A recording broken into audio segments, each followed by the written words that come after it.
we've just built our password checker. It's pretty cool, right? I guarantee you this is something that if you start talking about it during an interview, the interviewer is going to be pretty impressed because it does have some pretty advanced topics.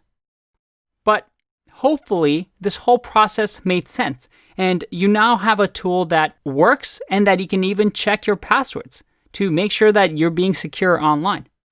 Now, a bit of a caution here that I want to note is that right now we're entering the passwords in the command line.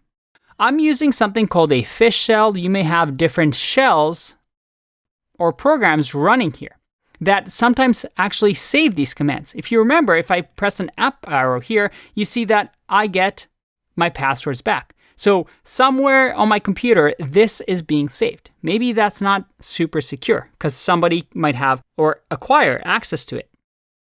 So a good way to perhaps for you to improve this program is to read these passwords from a text file instead of a command line argument. But I'll leave that up to you because by now you should know how to do that.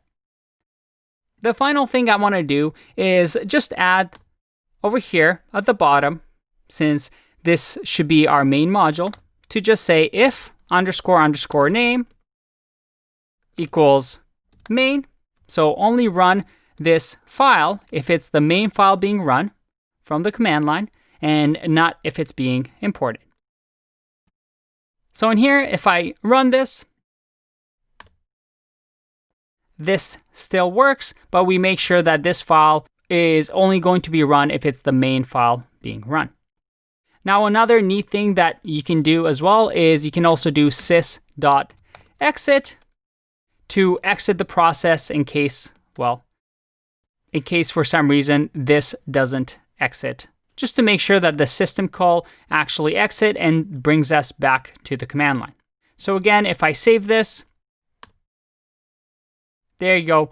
Everything is still working. The only difference that you'll see here is that we have the done being returned versus over here where it wasn't, because we're exiting out of this file. So this entire check my pass Python file was run. And at the end of it all, what does this entire function, this main function return?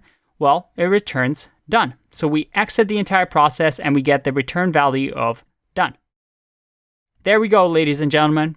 We've completed our Check My Pass project. Now, I've told you this is my favorite project. That doesn't mean that the rest of the projects are going to suck throughout the course. I don't think they do. I'm just saying this is a pretty cool one. But I get excited about things like this. Anyway, share your work.